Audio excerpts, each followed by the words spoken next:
दिया और समय का बीज। एक छोटी सी गांव में दिया नाम की एक समझदार लेकिन बहुत गरीब लड़की रहती थी।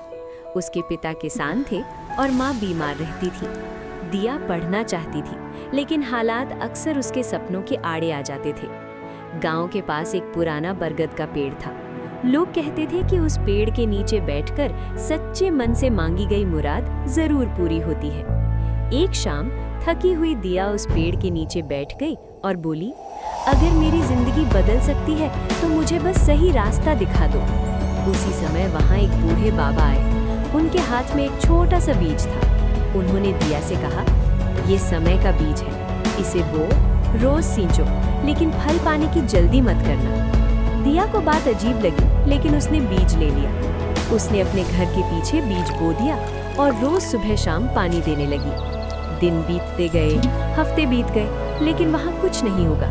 पड़ोसी हंसने लगे, बेकार मेहनत कर रही है। दिया को भी कभी कभी निराशा होती, लेकिन बाबा की बात याद आती, जल्दी मत करना। एक दिन दिया को गांव के स्कूल में बच्चों को पढ़ाने का मौका मिला।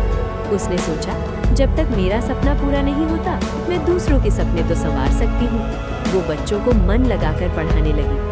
धीरे धीरे उसकी पहचान एक अच्छी शिक्षिका के रूप में होने लगी। उधर जिस जगह बीज बोया था वहाँ एक छोटा सा पौधा निकल आया। दिया बहुत खुश हुई।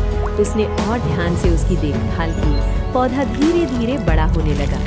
कुछ सालों बाद दिया को शहर के एक बड़े स्कूल से नौकरी का प्रस्ताव मिला। अब वो अपने माता पिता का इलाज करा सकती थी।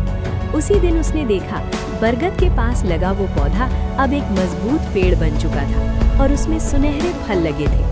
वो बूढ़े बाबा फिर आए और बोले, ये बीज असल में धैर्य और मेहनत का प्रतीक था।